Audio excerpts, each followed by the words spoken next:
శీతాకాల విడిదిలో భాగంగా కాసేపట్లో హైదరాబాద్ కు చేరుకోనున్నారు రాష్ట్రపతి ద్రౌపది ముర్ము. మధ్యాహ్నం 2:25 హకీంపేట్ ఎయిర్పోర్ట్ కు రాష్ట్రపతి చేరుకుంటారు. అక్కడి నుంచి బొల్లారంలోని రాష్ట్రపతి నిలయానికి వెళ్లి విశ్రాంతి తీసుకుంటారు. బొల్లారంలోని రాష్ట్రపతి నిలయంలో 5 రోజుల పాటు బస చేయనున్న రాష్ట్రపతి నగరంలో జరిగే పలు కార్యక్రమాల్లో పాల్గొననున్నారు. ఈ నెల 19న రామోజీ ఫిల్మ్ సిటీకి రాష్ట్రపతి ముర్ము వెళ్తారు.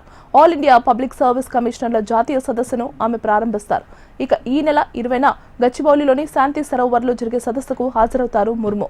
ఆ తర్వాత ఈ నెల 21న రాష్ట్రపతి నిలయంలో ఎట్ హోమ్ కార్యక్రమంలో పాల్గొంటారు. మరోవైపు రాష్ట్రపతి పర్యటన నేపథ్యంలో పోలీసు యంత్రాంగం అలర్ట్ అయింది. బొల్లారంలో కట్టుదిట్టమైన భద్రత ఏర్పాట్లు చేశారు. అల్వాల్, గచ్చిబౌలి పోలీస్ స్టేషన్ల పరిధిలో 17వ తేదీ నుంచి 22వ తేదీ వరకు ఆంక్షలు అమలు చేస్తున్నారు. డ్రోన్లు, పారాగ్లైడర్లు, రిమోట్ కంట్రోల్ మైక్రోలైట్ ఎయిర్ క్రాఫ్ట్ల ఎగురవేతపై నిషేధం విధించారు. ఇక ఇదే అంశానికి సంబంధించి మరింత సమాచారం అందించడానికి మా Hyderabad bureau chief Ramana phone లో సిద్ధంగా ఉన్నారు. రమణ, సేపట్లో హకీంపేట్ ఎయిర్పోర్ట్ కి రాష్ట్రపతి ద్రౌపది ముర్ము చేరుకోబోతున్నారు. 5 రోజుల పాటు ఆమె ఇక్కడే బస చేస్తారు. రాష్ట్రపతి నిలయం ఏదైతే బొల్లారంలో రాష్ట్రపతి ఉందో తను ఈ 5 రోజుల పాటు బసతో పాటు కొన్ని ప్రత్యేక కార్యక్రమాలు కూడా ఆమె ఈ 5 రోజుల పాటు పాల్గొంటారు. అందులో ప్రధానంగా రామోజీ ఫిల్మ్ సిటీకి సంబంధించి ఆల్ ఇండియా పబ్లిక్ సర్వీస్ సంబంధించిన కమిషన్ల ఒక నేషనల్ కాన్ఫరెన్స్ ఉంది. అందులో ఆమె ఆ సదస్సు ను ప్రారంభించడంతో పాటుగా ముఖ్య అతిథిగా పాల్గొంటారు. తర్వాత డిసెంబర్ 20వ తేదీ నాడు గచ్చిబౌలిలో శాంతి సరోవరంలో జరుగుతున్న సదస్సు కూడా ఆమె హాజరవుతారు. ఇక 21వ తేదీ ఎట్ హోమ్ కార్యక్రమం కూడా మనకు నిర్వహిస్తారు. ఆ కార్యక్రమానికి సంబంధించి కూడా తను హాజరైన తర్వాత అదే రోజు రాత్రి ఢిల్లీకి తిరుగుపైన అవుతారు. ఈ సందర్భంగా చాలా మంది ప్రముఖులు ఆమెను వచ్చి కలిసే అవకాశాలు ఉంటాయి. ప్రతి ఏడాది లాగా ఈసారి కూడా శీతాకాల విడుదల భాగంగానే ఆమె చేరుకోబోతున్నారు. మరి కాసేపట్లో ఆమెకి ప్రభుత్వ ప్రజలతో పాటు ముఖ్యమైన అధికారులు, డీజీపీ స్థాయి లాంటి అధికారులు ఆమెకు స్వాగతం పలకబోతున్నారు.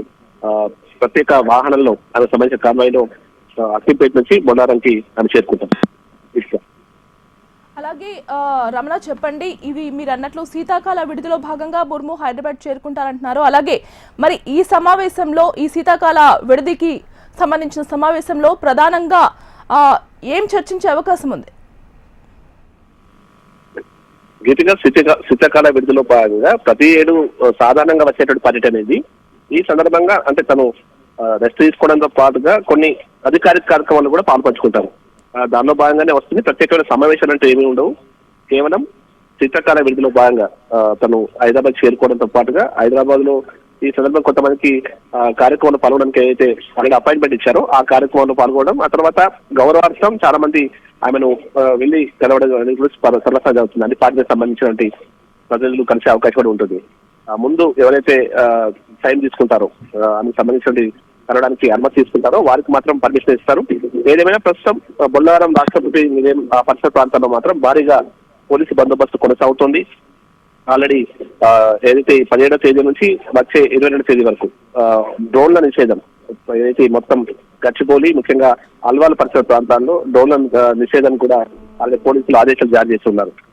మరి కాసేపట్లో అయితే తను హకీంపేట్ ఎయిర్పోర్ట్ చేరుకోబోతున్నారు. Right Ramana, thank you.